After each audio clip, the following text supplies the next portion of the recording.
My name is Suzanne Boas, and as Alicia said, I have the honor of chairing the board this year of the Community Foundation. I'm also a donor and a member of the Center for Family Philanthropy, so it's really an honor to be here tonight for this event.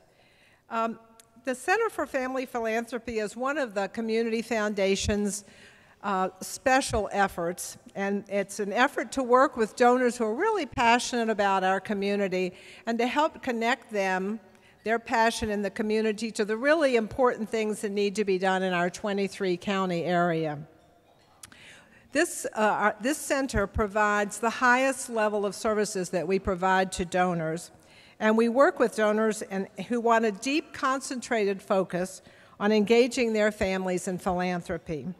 We try to plant seeds and help them help their children and their other family members get involved in making a difference in our community. Tonight we have a really special guest. He has the distinction of being a New York Times best-selling author, and he has the distinction of being from Georgia. But he's also a favorite of mine, which made it really special for me. And to tell you how long I've been around, Bruce, with you, my favorite book of yours is about being a clown in the circus, so that goes back a while. But I hope that you also have some new friends in the audience tonight, because he's going to talk to us about the secrets of happy families. And I think that's something that all of us can really relate to, and it's certainly important. When I was asked if I could make some opening remarks tonight, I immediately thought, especially because we're talking about secrets of happy families, about my own family. I thought about philanthropy. I thought about legacies that we all like to leave or think we can leave behind. And I don't know what those words mean for you, but for me, they mean three people. They mean my paternal grandmother, and my parents. And they were hardworking people, and they worked very hard at making their family a cohesive unit. They were very caring people, and they were very generous people. And when I think about them, those are the words I think about. Well, while my parents died, my husband always keeps track for me, 8 years ago? 8 years ago. They both died at age 91 within 6 days of each other. So that was quite a shock in our family.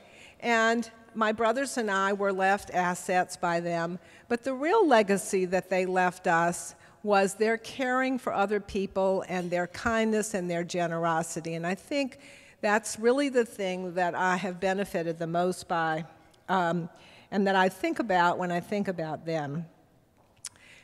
Whenever our husband and I review our estate plan, and we do that pretty regularly, even though he's a lawyer, and lawyers are like the shoemaker.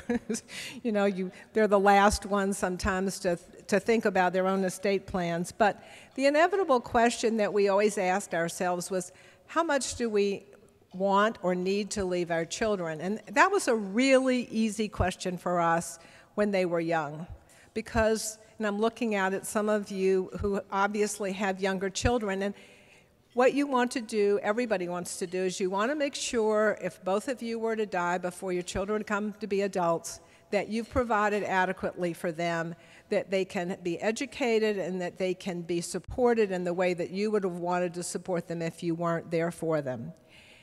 But our children are grown now, and they've finished their higher education, they've launched in their careers, they're very self-sufficient. So that is still a question for us, but a bigger question for us is, how do we want to leave? What do we want to leave them that's not tangible? What are the most important things that we want them to remember about us? And how much is not what we want to leave them anymore, but what do we want to leave them?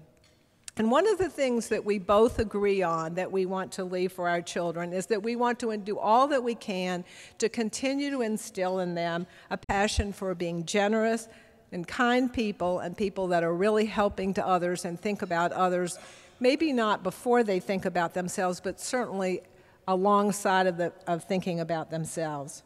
And as a result, we have named both of our children as successor trustees to our donor-advised funds. And this year, we are starting to involve them in our grant-making decisions. And we are very comfortable doing that because we know that the Center for Family Philanthropy staff will be a great aid to us in that effort. Aaron happens to be our, where are you, Aaron? Aaron happens to be our philanthropic advisors, but I know some of the others of you work with other people on staff, and I'm sure that they're equally good in being able to understand the things that are important to you and your family. My husband and I really hope that we have many years to work together with our children making grants, and even hope that we have time to work with our grandchildren in doing that from our donor advised fund. But at the end of the day, a portion of our estate will be going into that donor advised fund, and we hope that our children, that will help them reinforce for them the importance that we put on philanthropy, and that we hope that they, after we are no longer here to help make those decisions, that they can continue to make decisions that would have been important to us, but are also ones that are important to you, to them. Generous donations that are going to make a difference in the world. With that, let me stop and let me introduce to you the person who doesn't need any introduction here, Alicia Phillip, and she is going to introduce our speaker.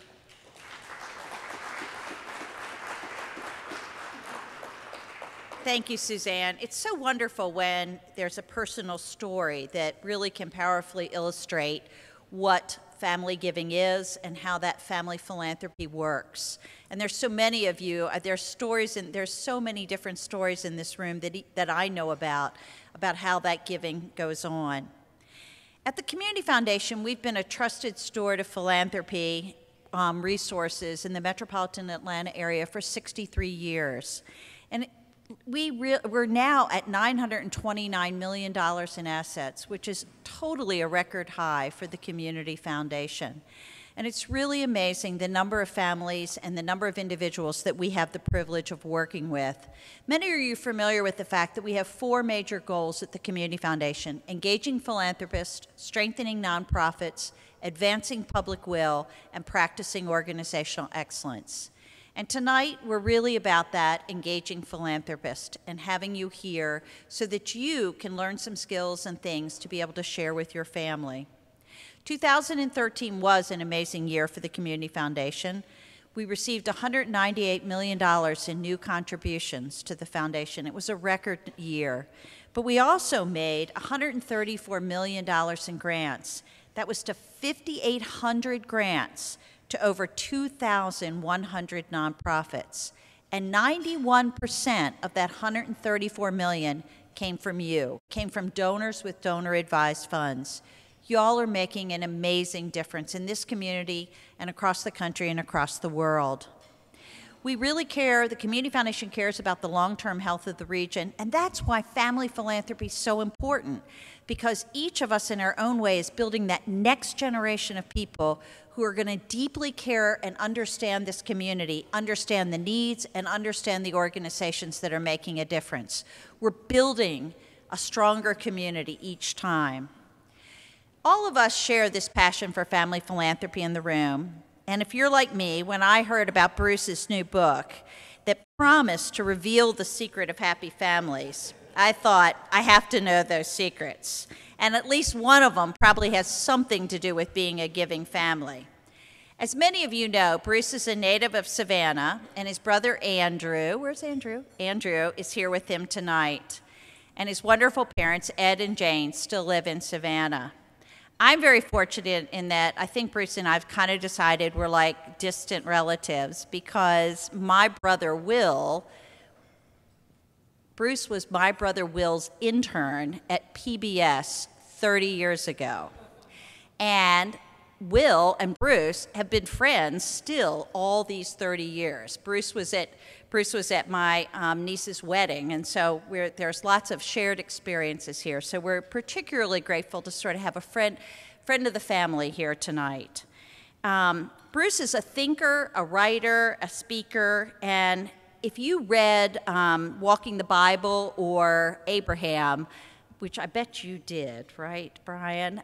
You really can feel Bruce. You feel like you're Bruce's companion crossing the Middle East. I know that I did. And I also know that every Sunday I run for my New York Times, open the style section, and hope that this is a week that Bruce is writing his column. And he dove into writing about some difficult subjects, too. When he had his own personal challenge with cancer, he wrote about what he would do and how he thought about his young girls at that time, and wrote a book called The Council of Dads, which was where he asked 6 friends to form a support network for his 2 young daughters. And it was a very difficult book, I'm sure, to write, and it certainly was to read, but it also really brought into sharp focus how we look at our friendships and how we look at that which we share. But now he's tackled The Secrets of Happy Families, which is a very creative book that can really help families amid the rush and chaos of life. And many of you with young children, I know, are going to benefit tonight from Bruce's wisdom. Bruce, thank you for being with us. So I'm going to use this mic. Is this mic working? Yes. Okay, so I'm going to stand here and walk around. What a lovely introduction, and thank you for the many journeys back when I was a circus clown. I won't date you or me with that story. I'm very happy to be here. As Alicia said, I was actually backstage, so to speak, racking my brain. There are two phrases, if actually I can dump some strange words on you, that describe this relationship that I've had with her brother and our 2 families have had. One is this great phrase, consequential strangers. So a consequential stranger is somebody that is part of your family but not exactly part of your family. It could be the mailman, it could be the person you see at the Starbucks when you buy your coffee every morning, it could be somebody that you meet along the way, and that's one description that really sort of partly captures this. Another phrase, actually, that I was thinking about is there's this phrase alloparent. An alloparent is a sort of secondary parent. Could be an aunt or an uncle, maybe, who doesn't have children, could be a grandparent. This phrase comes from the old days when they were hunting and gathering, and the men would go off and hunt, and the women would go off and gather, and it was the grandparents, actually. It was the alloparents who raised the kids. And the point is, we can't have families without extra people around. And as you know, one of the sort of the things that I always think about families is that you can't have too many adults who love your children, and that's really one of the roles that Will and sort of that whole extended family has been in my family, and for that and so many other reasons to come back home, I'm delighted to be here. And what I want to do is sort of bombard you with ideas. That's what I've decided to do. Bombard you with ideas in the hope that some will stick with some of you. But I want to get a sense of who we've got here. So we're going to go to the very beginning. Is anybody in this room pregnant? Now would be, yes? Okay, here we go. I hope it was like public because I've just made it public. Okay, anybody have kids in diapers? Okay, there's one kid in diapers. Anybody got kids in elementary school? Okay, anybody got kids in middle school? A kid in middle school? I think anybody had kids in high school? Okay, anybody have children in college? And by the way, this also apply to grandchildren if you're children. Anybody have children in their 20s living at home? No, wow. Well, I was going to go there. Anybody got children in their 20s not living at home, right? That's an accomplishment. Not even in the same continent, not in the same country or the same continent. Okay. Who's got grandchildren? Let's just see that show of hands. Okay, great. So we've got people from all, which is a great opportunity. And I want to, before I'm done here tonight, I want to get some ideas that are ricocheting off of all of you. Before I do that, I want to talk a little bit about how I ended up in the middle of this conversation. So I grew up in Savannah. As you all know, my parents are still there. And I am the father of identical twin girls.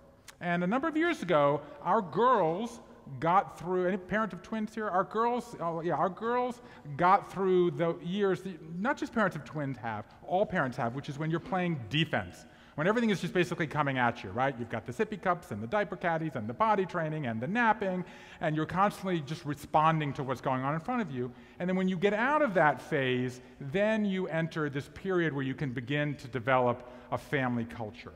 And that's really where we are, where we were at this point, my wife and I. And my wife is not here tonight. She's actually on a plane flying from DC to New York, and I just spoke to her in the bathroom over there. You can get cell reception. And she reminded me, insisted that I say before you, which she told me to do at the outset, and I didn't do it, the outset, which was that I wrote about happy families not because we had one, but because we wanted one. See, she was right. She got the big joke. Okay, so we were in that phase. We were coming out of defense, and we wanted to build a family culture, but we didn't know how to do it, right? How do we teach our kids our values? How do we make sure that we're doing the right thing? How do we make sure that we're communicative and connected? So that was sort of on our mind. And every year, we gather for several weeks on Tybee. I'm very happy to be in a place, I assume I don't have to say what Tybee means, because our identical daughters are called Eden, for the Garden of Eden, and Tybee. So we go to Tybee, this extended sort of Camp Feiler thing, and we were going and we were on this mind, like, how do we build a family culture? We were the first to arrive. My little sister, she came next. She's got older kids. They were on their way to being teenagers, so they were struggling with drinking and sex and Facebook and all these kinds of issues, the technology issues. Those were on her mind. My brother, who's here, as you just heard, my older brother, he did not have children at that time, and he was very focused on my parents, right? Was it time to put Dad in a wheelchair full time? Could we ask Mom to stop driving at night? Okay, so we all gathered together, and we all gathered together in that first night for the big opening dinner, and sure enough, all of these issues come tumbling onto the table. And I look over, and there is my, whatever he was at the time, 12-year-old nephew texting under the table. Now, I knew, trust me, I knew I shouldn't say anything, but I couldn't control myself, and I asked him to put the device away.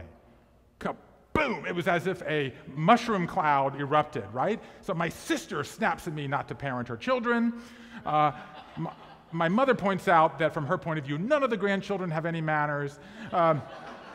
My dad observes that it was my children who were balancing spoons on their noses. My brother complains that from his point of view, we can never have an adult conversation anymore.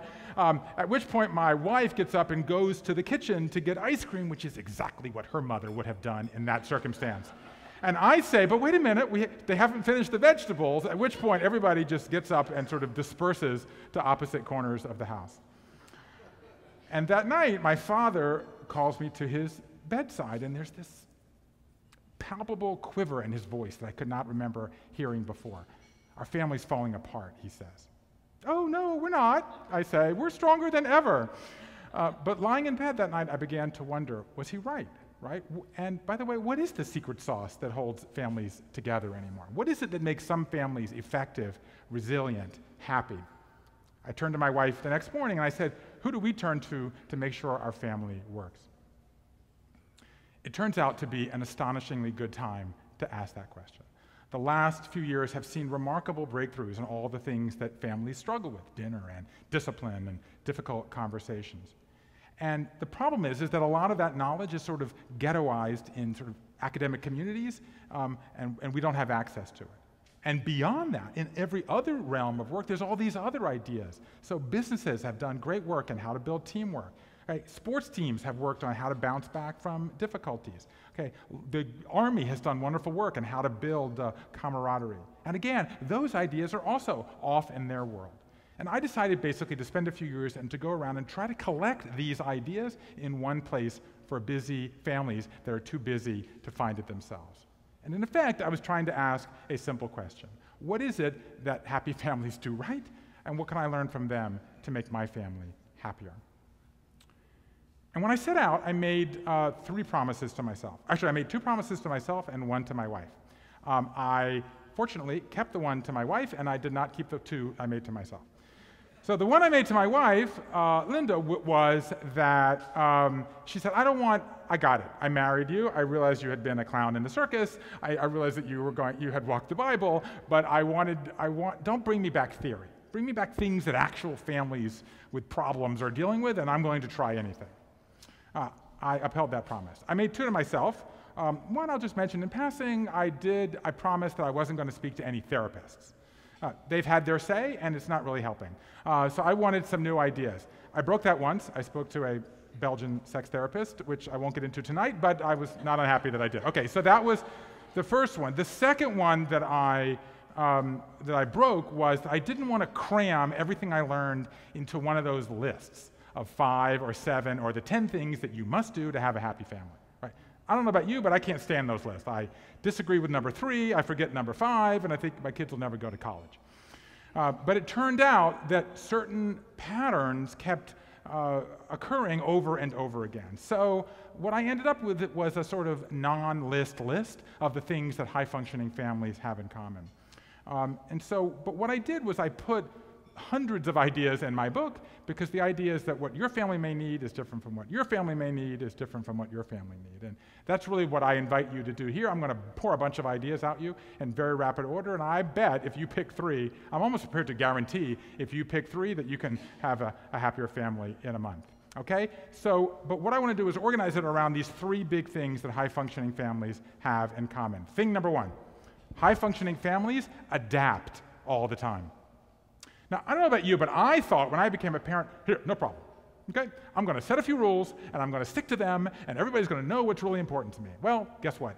It doesn't really work that way, okay? One of the things that's going on is that there is incredible rapid change in contemporary life, okay? There's been 3 big changes in the family in the last generation, okay? Change number 1, there's been a definition in what it means to be part of a family, okay? So it's not just the old nuclear family that we think of, okay? You've got blended families, you've got adoptive families, you've got gay families, you've got straight families, you've got divorced, you've got nuclear families that live in separate houses, and you've got divorced families that live in the same house, okay? So there's this whole change in what it means to be part of a family. That's change number 1. Change number 2 is that women, of course, are now working, right? 3/4 of women work outside the home. So you've got women much more involved in the workplace. I have to say, that idea is discussed not infrequently, but the other change is discussed almost never, and that is that you have dads much more involved in parenting than they ever were before. We have this huge generation of men who are involved, and we are just beginning to think about that. There was just basically no research in dads until about 25 years ago, so we're just beginning to understand it. My favorite dad study recently, a mom and a dad take a kid to the swimming pool. Kid's afraid to go in the water. Okay, so you got swimming pool, you got kid. Okay, where does the parent place him or herself? Okay, swimming pool, kid. If it's a mom, the mom places herself between the child and the pool to comfort, to nurture, to sort of encourage. Where does the dad place himself? Behind the kid. Get in the water, kid. But the point is, kids need both of those, and both of those roles are very important. So you have this big but what's happening is, because there's all this change going very rapidly, the pace of life is incredible. Okay, my favorite parenting line comes from my friend Justin, who at one point had 4 kids under 6. One of them, the oldest, just went to Yale last month. And he said with children, everything is a phase, even the good parts. Okay, so just when you're done with the potty training, then you've got to add the school, and just when you're done with school, you got to add homework, and just when you add homework, you add sports, and just when you add sports, you add tests, and just when you add tests, you add a cell phone, just when you add a cell phone, you add Facebook. You're constantly changing. There's a great line in the internet world that I think really applies to families, which is, if you're doing the same thing you did 6 months ago, you're doing the wrong thing. So parents are incredibly stressed, but here's the shocking news. Ellen Galinsky of the Families and Work Institute asked 1,000 children, if you could change one thing about your parents, what would it be? So imagine if someone went to your children or grandchildren and said, if you could change one thing about your parents, what would it be? First, she went to the parents and asked them to guess. And the parents all said, oh, I know what my kids would want. They would want to spend more time with me. They were wrong. The kids' number 1 request, that their parents be less tired and less stressed. So here's the thing. Well, we're tired and we're stressed and our kids are onto us, and that creates a challenge. It's no wonder that the great family theorist at Harvard, Salvador Minuchin, said the number 1 role of families is to be adaptable. But how do you do that? At 7 o'clock on a Sunday evening in Hidden Springs, Idaho, population 1,200, just outside of Boise, the 6 members of the Starr family are sitting down to the highlight of their week. Okay, now the Starrs are a typical American family with their share of typical American family problems. Okay, David's a software engineer. His wife, Eleanor, is a stay-at-home mom. They got 4 kids, aged 8 to 15. One of them has Asperger. One of them has ADHD. One of them tutors math on the far side of town. One of them plays lacrosse on the near side of town. As Eleanor said to me, we were living in complete chaos. I said I was trying that whole, oh, love them and everything will work out philosophy, and it wasn't working. I said, good God, I need help. What they did next, though, was interesting, because instead of turning to their parents, I mean, this is part of the problem. Like, what do parents do when they're frustrated? They call their parents.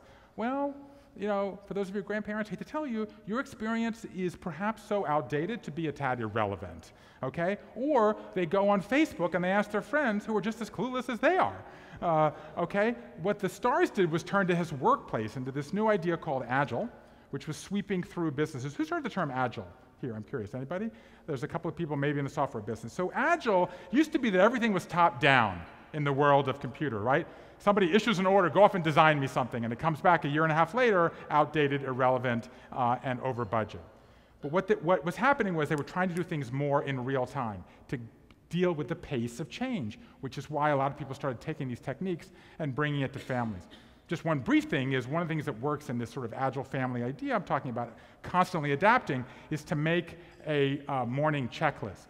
So in the morning I got to the stars, 6 o'clock, Eleanor comes downstairs, she has 4 kids, makes herself a cup of coffee, sits in the reclining chair, and proceeds to drink her coffee for the next hour. As one after the other, her children come downstairs, check this list of what they have to do, make themselves breakfast, check the list again, do their chores, put it in the dishwasher or feed the dog, check it again, make themselves lunch, check it again, gather their belongings, and go to the bus stop. It was the single most astonishing family dynamic I had ever seen. And when I insisted, this will never work in my family, our kids need too much yelling and screaming and prodding, she's like, that's what I thought, but I said to David, keep your work out of my kitchen, but I was wrong. So I said to David, well, why does this work? He said, well, in the workplace, adults love to do this. And he made a check mark. With kids, it's heaven. The week we put one of these morning checklists into our house when our kids were younger, it cut parental screaming in half. By the way, if I stood here long enough, someone would say, what's my definition of a happy family? And what I would say was, you're allowed to have your own definition, but reduced parental screaming is pretty high on my list. But really the key to this is, what I really want to talk about here, is this idea of a family meeting. It's funny because I was talking to the great Audrey over here. Audrey, would you wave, please, who put together this event? Can we acknowledge Audrey for putting this family event together?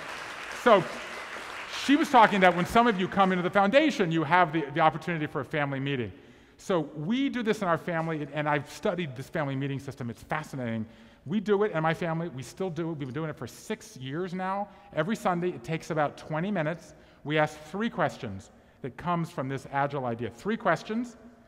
Question number 1, what worked well in our family this week? Question number 2, what didn't work well? Question number 3, what can we all agree on that we will work on in the week ahead? Not the year ahead, not the month ahead, the week ahead, okay? Now, what is parents, one of their biggest complaints?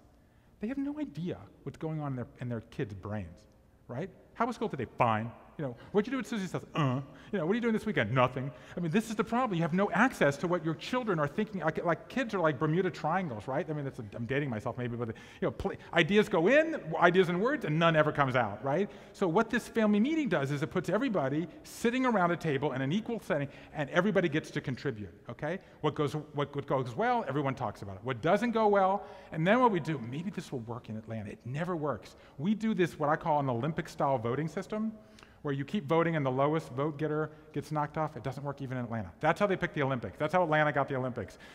You vote, and you keep voting, and the lowest vote getter gets knocked off every round, and the winner gets it. So we keep knocking things off until we get to 2. So what worked well this week? Oh, we finally did doing our homework in time, okay? Or getting ready for grandma's visit, okay? What didn't work well?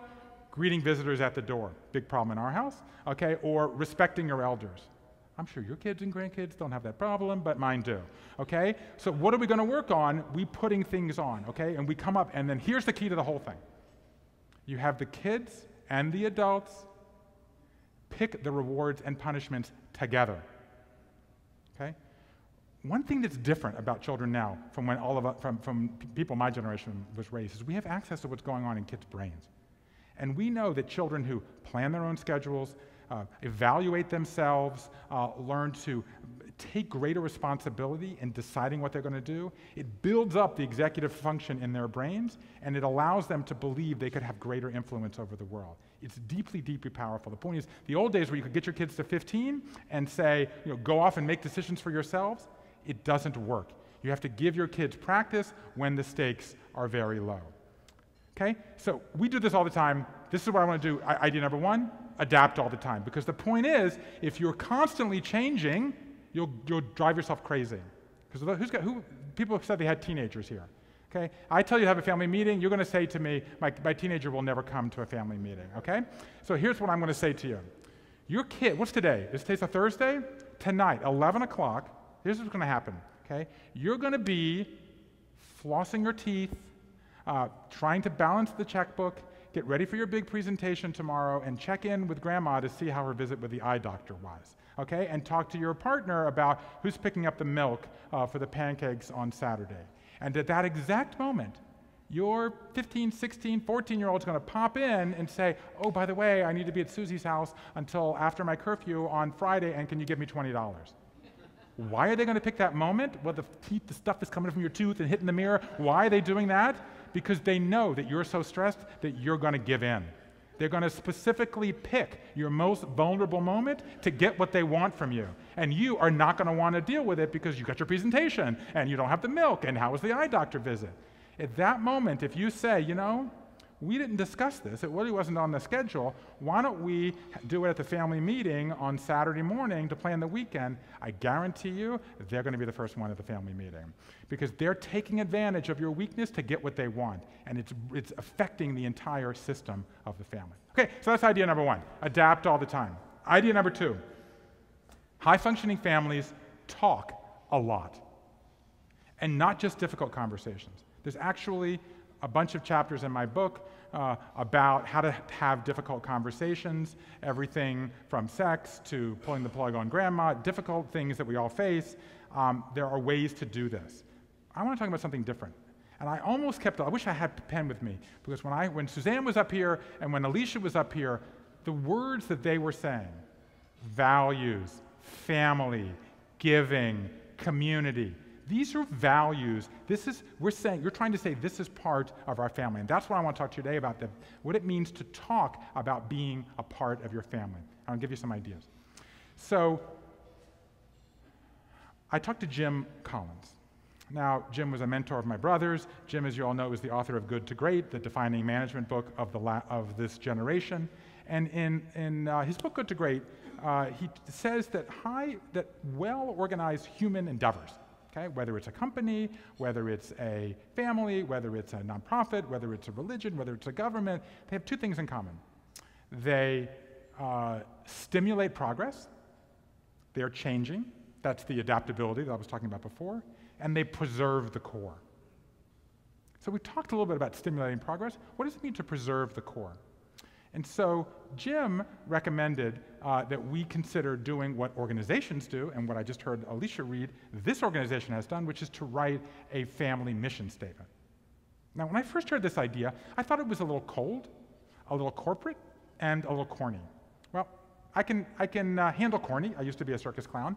The corporate thing I was having a hard time getting over. And then someone said to me and asked me a really interesting question.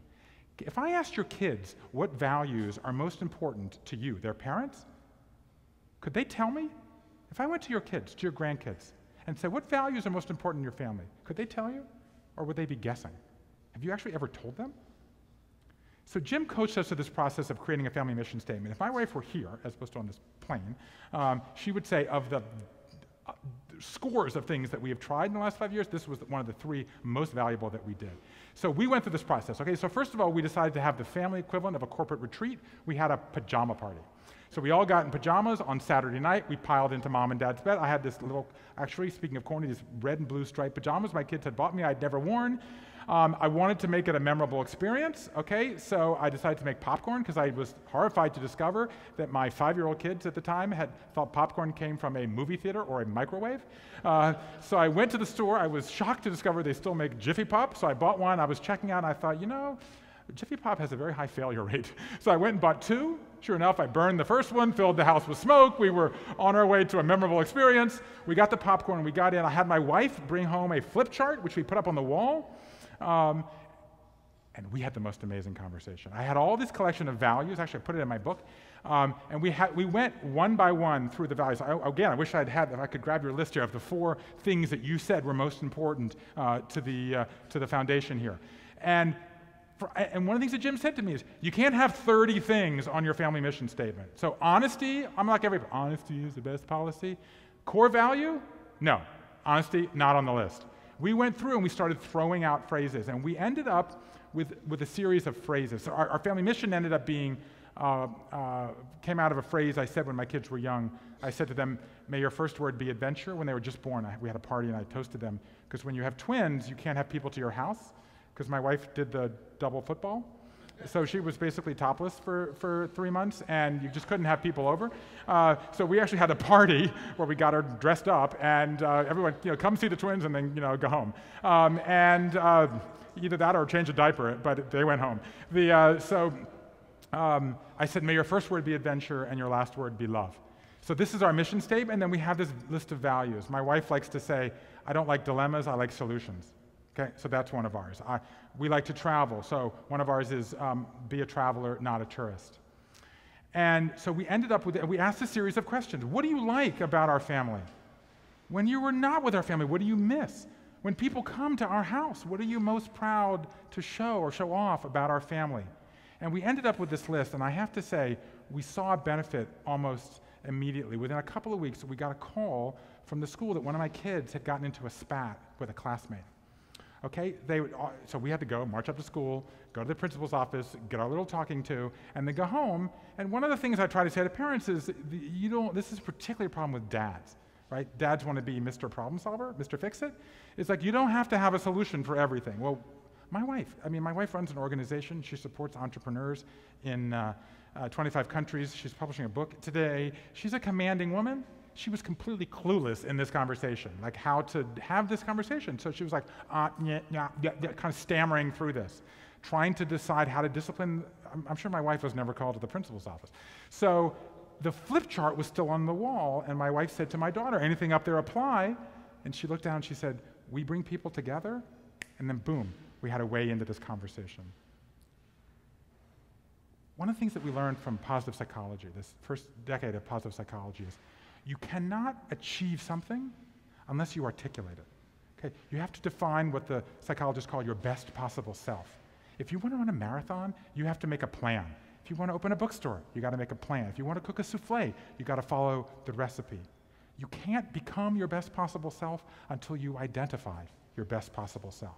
And what this allowed us to do was to identify our best possible selves, what it meant to be part of our family. We printed it up, we have it in our dining room. Do we follow it every day? Absolutely not. Do we fail more often than we succeed? Of course we do. But we have it. It's there. When it's difficulty, we can go back and we have at least articulated what is most important to us. So that's one idea. Okay? Write your family mission statement. I want to talk about a couple more ideas really quickly. And to do it, I want to address the pink elephant in any room like this, and that is family dinner. All parents, you're chuckling, all parents have been told, if you want to have a healthy family, have family dinner. And the truth is, there are a lot of benefits to having family dinner, but there's a bunch of problems. First of all, we simply don't do it. A third of us do not do it on a regular basis. Americans rank 33 out of 35 countries in the UN study of having regular dinners. And when my kids were young, my wife works till 6:30. In order to have our life done, they had to be bathed and fed in order to have any. It just simply is not working. But dig deeper into the research, and it's extremely revealing and actually quite relieving for families, and particularly interesting for extended families. There's only 10 minutes of productive conversation in any meal. 10. The rest is taken up with take your elbows off the table and pass the ketchup. And the point is, it's that productive time that really matters. If you can do it at family dinner, congratulations, give yourself a pat on your back. If you can't, stop torturing yourself and aim to put that 10 minutes elsewhere. Do it at bedtime snack when the kids are home from sports practice. I interviewed a chef he's never home for dinner. He made family breakfast his deal. You can do it in a carpool. The point is you want to make that productive time that you are together. So here's a couple of ways to make family time together productive with your children. Let's talk about words, vocabulary, okay? Children between 3 and 12, between first grade and 12th grade, have to learn 3,000 words a year, okay? You can help by teaching your kid a new word, or your grandkid, or your neighbor, or your aunt, or your niece or nephew, whatever it is, one new word every time you see them. Literally, every time you see them. When your kids are young, we do baby talk, right? Where we raise our voices, and that's important because kids learn language by mimicking our faces, okay? But when kids get older, you want to do the opposite. You don't want to talk down to him. Here's a great way. I talked about moms and dads. Pop quiz. Who is more important with children's language development, moms or dads? Answer, dads. Why? Because moms spend more time around their kids and therefore know exactly the language that kids know, and they use the words that the kids know. Dads spend less time around their children, as a result use unfamiliar language, as a result are stimulating more language learning. So every time you're with your kid, teach them a new phrase. One way you can do that, bring a newspaper. Remember those things? They used to make them print the paper every day. Magazines, there's enough new words in a J. Crew catalog of different colors to last you a month. And here, we did this in my wife loved this idea. She's a actual print newspaper reader. And so she would be circling the news or whatever and bringing a word and to teach the kids words. And the kids would say, well, wait a minute. We want to teach you a new word. What do kids know? They have this whole vocabulary that we have no access to, okay? I guarantee you have no idea half of what the abbreviation, if your kids or grandkids are old enough to text, and if you said to them, show me, they would say, absolutely not. That's why it's Snapchat, so it disappears. But if you are teaching them something, then they want to teach you, suddenly you're having this conversation that you kind of fall into. So teach them new language. Next thing you can do, work with your kids on telling autobiography. Okay? Have an autobiography night at the table. If you are a grandparent, come together. Have your kids tell a story about themselves. I had lunch today with a woman named Robin Feiler at Emory. Anybody know Robin? She is basically the world's leading expert on parent-child narratives. And what she was telling me of even newer research that's even in my book about the value of when you take a kid to a museum, art gallery like this, if you're walking along narrating what you're doing, you are actually embedding that memory deeper into the child as you're doing it. And then you go back and you see another parent or a sibling. What did we do today? We went to the gallery. Remember that painting that you really liked? And you're reinforcing this, and you can use story while you're doing it to actually embed these memories. So take the memories you want, keep telling stories. Next time you see, go back and echo it. Beginning about 5, kids can start to tell a story about their own lives. But you have to practice. You have to ask what the sociologists call elaborative questions, what those of us in journalism call who, what, when, where, how, and why. And you ask these questions to tease out the story, okay? Don't think this matters? Kids, they've looked at Western children versus Asian children. And the Western moms are doing a lot more elaborate. Tell me your feelings, tell me how you felt, tell me what you saw, tell me what the experience was like for you. Asian moms are doing much more talking about discipline and structure and order, okay? They go back and see these kids 3 years later. The parents who spend more time having their children tell stories that relate to themselves have a stronger belief that they could influence the world and a greater sense of self-esteem. And as I said, you don't think this matters? It has been shown if you have children, grandchildren, whatever it might be, who have let's just say you go home tonight, they have a test tomorrow or a big sporting event, children who the night before tell a story in which they are the hero, in which they did well on a previous test or performance or sporting event, it has been shown they will do better the next day. Storytelling is very powerful, okay? So that's 2 things you can talk about. And now I want to talk about the green elephant in the room, especially a room like this, and that is money, okay? Who here is talking openly? One thing is when you're here. You mentioned, Suzanne, talking about your children and money when they're older. 80, here's the statistic. This doesn't put a chill down your spine. 80% of children get to college having never had a conversation with their parents about money. Where it comes from, where it's spent, or what debt is. And you wonder why those kids are calling up in 18 months with $5,000 credit card debt that they didn't even know they were accumulating? 80%. It is vital that you talk to your kids about money. I went to see a guy, there's a wonderful scene in my book, one of my favorites. His name is Byron Trott. Byron grew up on the wrong side of the tracks in Missouri, who then went to Goldman Sachs. Warren Buffett called him the only banker he trusts, and he now runs a private bank that supports high net worth families. In this meeting, he never talks to the press. Actually, there was a profile of him in the Washington Post. He never talks to the press so much, the only quotes were from my book, The Secrets of Happy Families. In this meeting, he pulled out several sheets of paper, and I said, "Who do you represent?" He said, "I represent 100 of the 100 wealthiest families in the United States."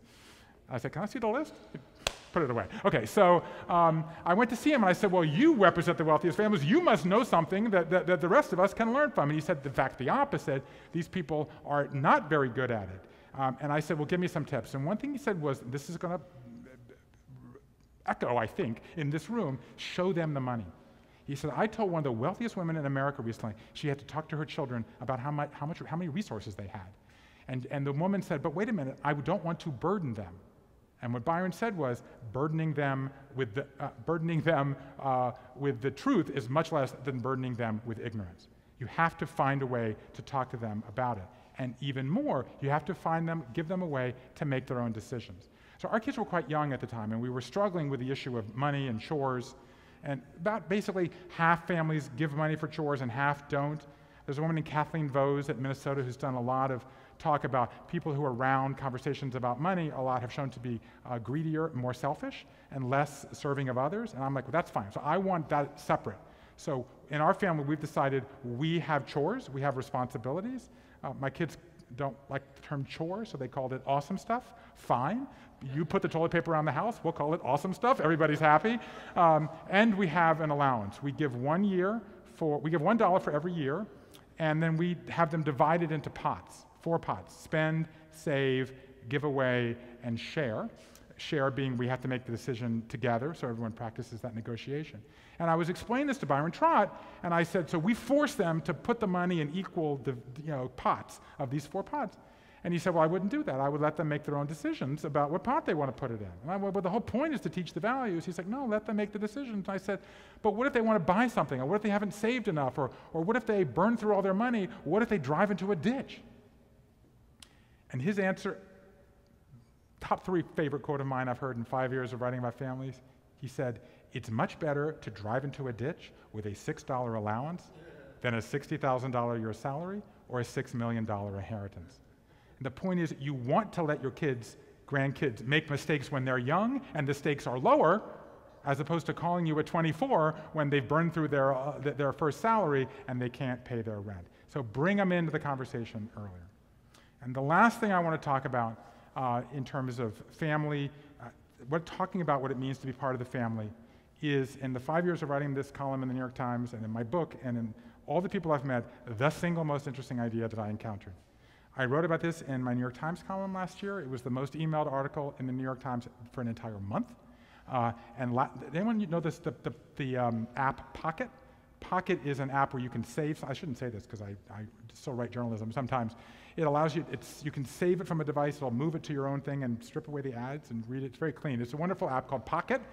850 million articles were saved onto Pocket last year. This was the #2 most frequently saved on the entire planet for the entire year. And the idea came from this very town. Robin Fivish, I mentioned earlier, and Marshall Duke at Emory, I don't know if anybody knows them, did this research that shows you want to tell your family history. So Marshall and Robin asked kids a series of 20 questions. I call it the Do You Know test. Do you know where your grandparents were born? Do you know where your parents went to high school? Do you know an aunt or an uncle had an illness that they overcame? The kids who scored highest on this test, which means the kids who knew more about their family history, had a greater belief that they could influence the world, autonomy, agency, they could actually affect the world around them, and a higher sense of self-esteem. It was the #1 predictor of a child's emotional well-being. And here's what's amazing about this. They did this research in Atlanta in the summer of 2001. At the end came 9/11, which, as Marshall Duke explained to me, for the country, for everybody personally, it was a tragedy, but for the social scientists, it was a godsend because all the kids had experienced the same trauma at the same time. So they went back and they re-interviewed everybody, and the kids who, again, knew more about their family history were better able to process this national tragedy than other people. You want to talk to your kids, and one of the great things about this, we saw how many grandparents there were. It's a great thing for grandparents to do. When you go visit your grandkids, stop criticizing their parents all the time, and spend time talking about your own life and your family history with the children. And here's the thing that's hard, really hard. Talk about the painful moments. Talk about the difficulties. My influence as a dad is to protect my children, but you have to get over that instinct. You have to help them get over it, okay? What Marshall Duke explained to me is that there's 3 types of family narratives. And this is, in this room, this is so, I think, relevant to a lot of the work that you're doing at the Community Foundation, trying to figure out what values are important to you. I know from my conversations with Audrey that they open the door to help you try to figure out the values of your family. There's 3 types of family narratives. There's an ascending narrative. We came from nothing, we worked hard, we have a lot. There's a descending narrative. We had a lot, then came the storm, the war, the recession, and we lost it all. Or there's an oscillating family narrative. Your grandfather worked hard. He became president of the bank, but his house burned down. He had 3 children, the first in the family to go to college. One of them came and had a wonderful job. His wife got breast cancer. The kids who understand that their family has an oscillating narrative, that there are highs and lows, when they hit their own bumps in the road, and they're going to hit their own bumps in the road, they have a belief that they can get through it. Not because it's abstract, because they read it in a book or saw it in a TV show, or because you lectured them, oh, darling, you can get over the bump, but because they know actual people who've gotten over bumps.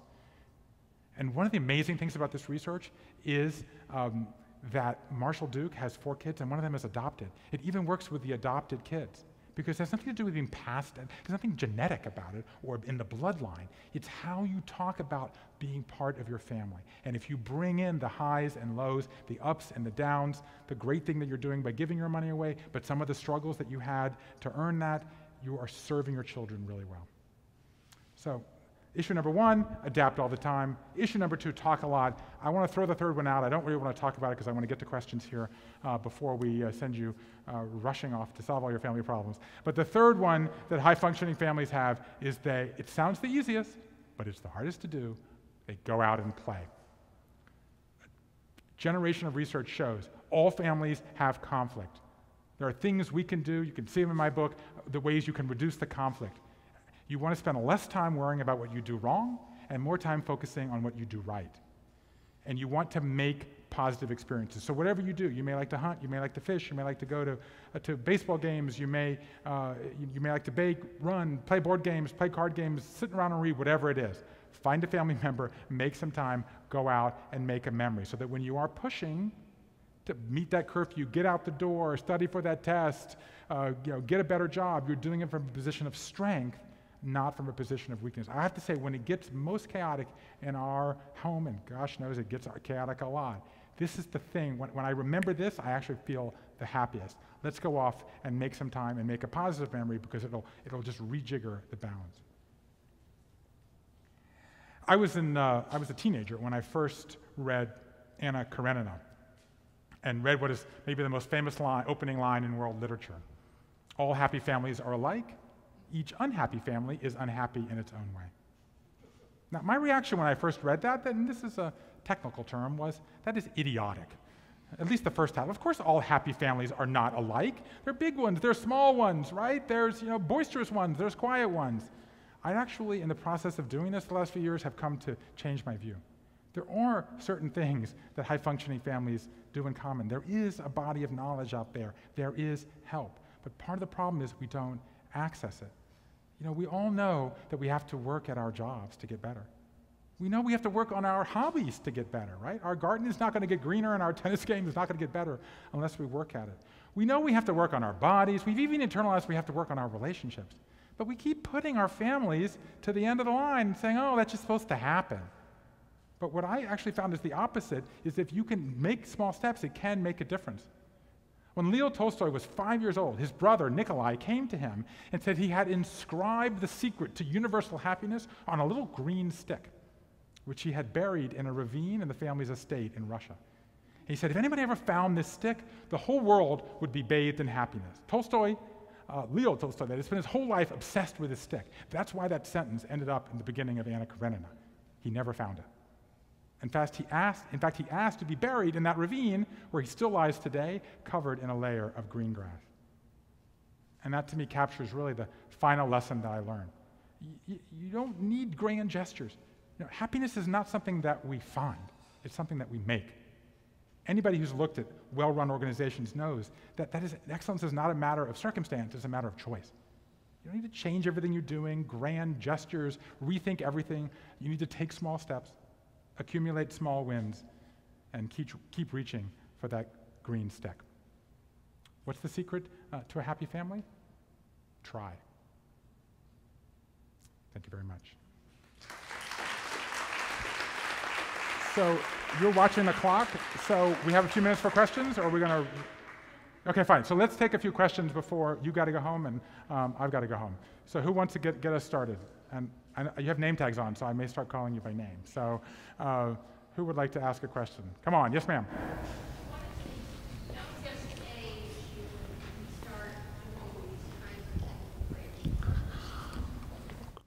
The question is, when is the youngest age you would start doing it? And my answer to that is yes.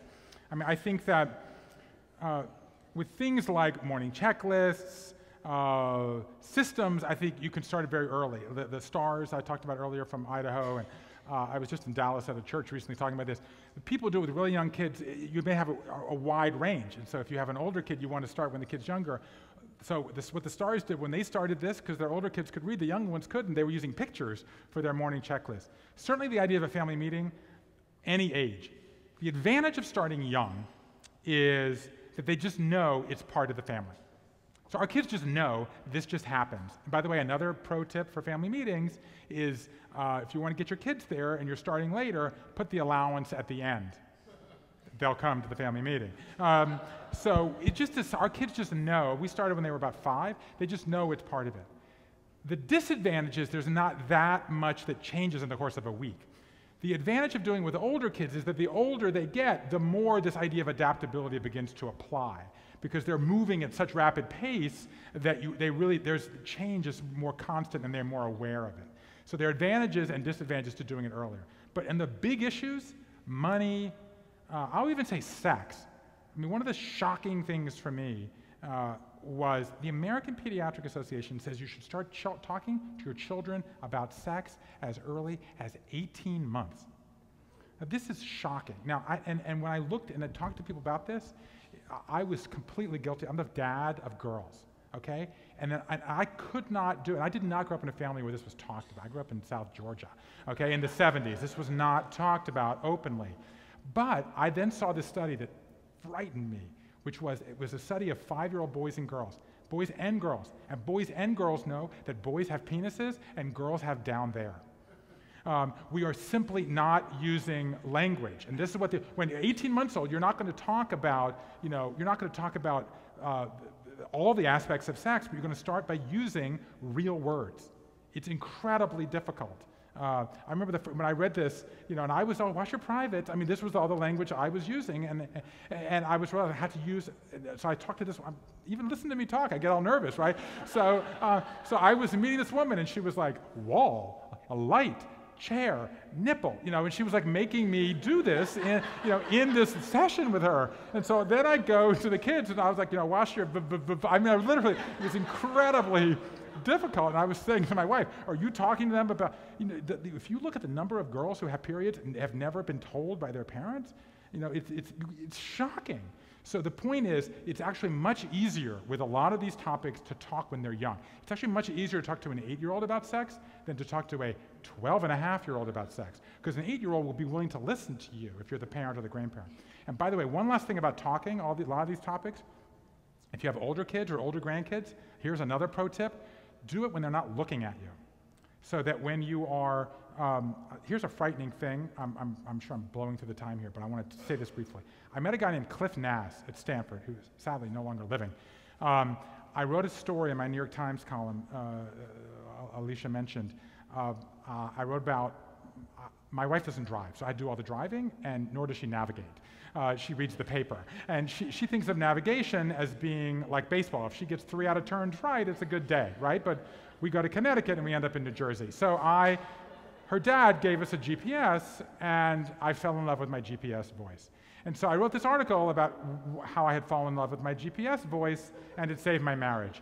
And I wanted to know why, and I called this guy Cliff Nass, who explained to me, because this voice gives me exactly what I want when I want it, and I can turn it off when I don't, right? So it's sort of my fantasy of a wife, right? Okay, so, and admit it, everybody wants a wife, even women. Okay, so I had this perfect, so I went to see him in Stanford a couple years ago, and he told me this amazing thing, right? Which is that girls between 8 and 12 learn to read nonverbal communication, right? This, looking away. Boys learn it later. And what he said to me is that teens are spending so much time looking at technology and screens that they're not learning to read nonverbal communication. This is one of the reasons that young adults group date. Because an old-fashioned date, Alicia and I sitting across the table, is overstimulating for both people. It's why they group date and then hook up and have sex, because they cannot have this one-on-one thing. So if you're a parent, imagine you're trying. I'll illustrate this by saying a story I heard about a mom and a teenage daughter driving in the car, the radio's playing, daughter asked a question about sex. Well, I don't know about you, but if my daughters did that, I would have pulled to the side of the road, turned off the radio. As it happens, I got a 7-point plan I'm waiting to read to you, right? Bad idea. This mom does the opposite. Really good question. I really like this song, though. Let me turn the song up. And when the song is done, you're downplaying the importance of the conversation, and you're doing it when you're not looking at them. So maybe you're folding laundry, or loading the dishwasher, or taking a walk. Car is an especially good time because they're trapped, but they're not looking at you. They can look out the window. So if you have it, so these conversations, there are some techniques you can do to make them more effective. Audrey, do we have time for one more question? Okay, fine. Who wants to? Here's a question. Yes. Yeah. Do you have any thoughts on integrating a new member into the family? Well, I think you mean blended family or No, I a mean baby? like when your adult children start to, get married or whatever it is. Yeah, it's funny. I was just called by Walmart, of all things. Walmart has a magazine. That's why magazines are out of business, because Walmart sells its magazine. Anyway, I was called by Walmart World magazine yesterday, and they're doing an article on the holidays, and they wanted 3 tips from me for different kinds of families, and they asked this specific question on a new adult child. And the last chapter of my book is called The Green Beret's Guide to a Family Reunion. And I did this great thing with these Green Berets, because who's better at taking people from different backgrounds and integrating them than the US military? So has anyone heard of GORUCK or Tough Mudder? Or there's this whole new world of extreme sport bonding where people, so I went to spend a night with these guys from GORUCK who were former Green Berets, and people pay a lot of money to get like 30 people will start at 8 o'clock on a Friday night, and they'll do a 30-mile course overnight, ending at 8 o'clock the next morning, and they'll do push-ups, and they'll go, I went with one they ran over the Brooklyn Bridge, they started in Manhattan, they went in the East River and did push-ups down in the face, and they scream at them and yell at them and try to bond these strangers to one another under extreme physical duress. And as we were going over the Manhattan Bridge back into Manhattan, there was a telephone pole. Now, I don't know if you've ever picked up a telephone pole, okay? It is extremely heavy. And what these guys said to me is they've done hundreds of these in every city in the country, and there's always a log. And so their deal is they pick up the log, and they say, pick up this log and carry it. So these hotshots, they go, oh, the strong ones, you, step aside, step aside. The strong ones go, and they start to carry this log, and they start their knees to buckle, and then they say, okay, we're done. How far do you want to carry it? And the leader will say, for 4 hours. And the point is, you're going to have to work with everybody. Cycle some people in, cycle some people out. This is a great answer to your question. You need a log. You need something that is a uniting force against which the other people will integrate the newcomer. So you have a family reunion, a family gathering, okay? What happens is a couple of things. Number one, the families break up into groups. Oh, that's the family that likes to get up. Oh, that's the family that likes to sleep late. That's the family that leaves the wet towels on the floor. That's the family that never does the cooking. And you go into these balkanized groups, and you start, and everybody's sort of sniping at everybody else. You got to break that down.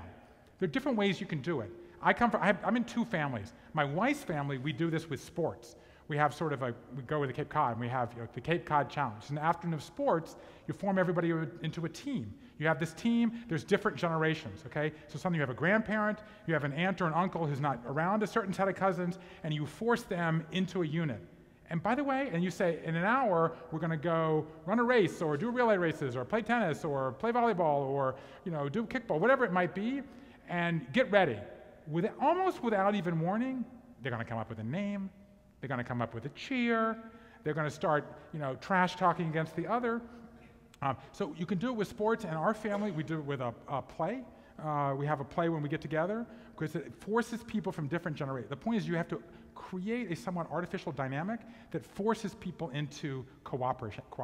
The key is cooperate. If you have siblings who are fighting, if you put them into a bonding, before they come to dinner, they're fighting. If the 10 minutes before you say do something together, they'll fight less at dinner, because they'll be reminded.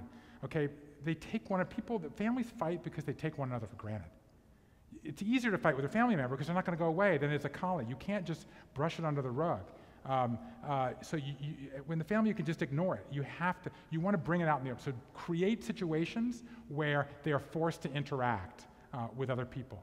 Can be a scavenger hunt, can be at the holidays, it can be, whatever it might be. This holiday season, you can say, we're going to have family history night.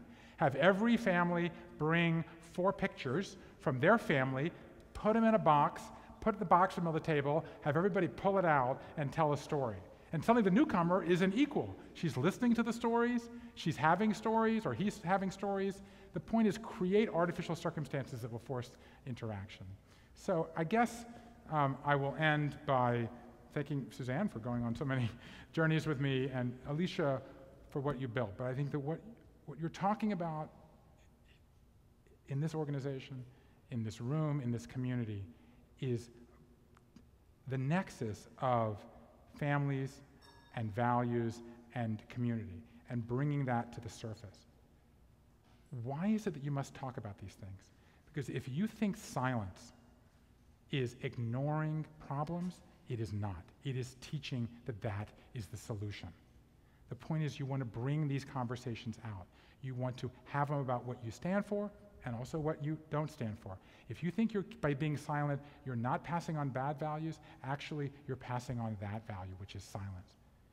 You want to commit yourselves to say, this is who we are as a family, this is how we want to interact with the community, we want to have philanthropy be a part of it, we want to have service be a part of it, we want to have fun be a part of it, we want to have helping each other through difficult circumstances. If you just do nothing, nothing is what will happen. If you take small steps, you can make everybody in your family happier and the entire unit happier too. Thank you very much.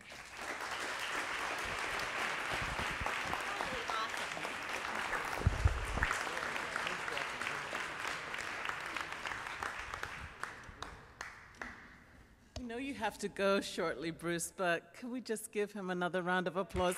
You were really amazing. I feel like I've hung on to just about every word you said, and it resonated with me very personally, but also I just kept thinking about the work that we all do. So, there's not much more to say other than allow us, the staff at the Community Foundation for Greater Atlanta, to work with you, our donors, to really take that next step. And I just want to, before we break apart, to make sure that you know who everybody is in the room in terms of staff, and that you connect with your philanthropic advisor. So let me just ask my wonderful, wonderful, amazing colleagues who we do family meetings with donors, and we get amazing satisfaction in helping our donors to connect passion to purpose. So Rob Smolian, our VP for Philanthropic Services. We have 2 senior philanthropic advisors, Barrett Kreis and Erin Bourne. 2 new philanthropic advisors, one who has yet to start work, but Stacy Walker-Lynch, who's our new philanthropic advisor. Kathleen Wagner, who will join us on Monday. Angela Hunter, who's our Philanthropic Services Associate. Has a little fan club. Wanda Wallace, our gift processing coordinator. Christy Eckhoff, who's our Director of Gift Planning. Lena Kieber, who is our gift planner. And also with us, we all came out tonight for you, Christy Brown, who's our VP for Finance and our Chief Financial Officer. Christy? And Kristen Dunstan, who's our VP of Marketing and Communications. And so I just wanted to take that couple minutes to, you have a couple minutes afterwards, please connect with us. And then one more thing is join us on November the 7th for lunch and a conversation. It takes 2 or 3 or more donors and the Community Foundation. Come and hear how together our fellow donors and the Community Foundation are combining their talents, expertise, and passion for philanthropy to create dynamic, innovative ways to improve communities in our region and beyond. And Alicia will facilitate an amazing conversation with Barry Berlin, Ellen Macht, and Sivan Hines, who's here with us tonight. So it's Friday, November the 7th, at the Biltmore Hotel, the Georgian Ballroom. Please do come. We want all of our donors to join us for that event. But again, I just wanted to say, Bruce, you're amazing, amazing. Thank you so, so much. We have copies of Bruce's book that have been signed personally by Bruce today for you to take home with you. And please be in touch with us. And thank you so much. Enjoy the gallery and enjoy the refreshments and have a great night. So thank you.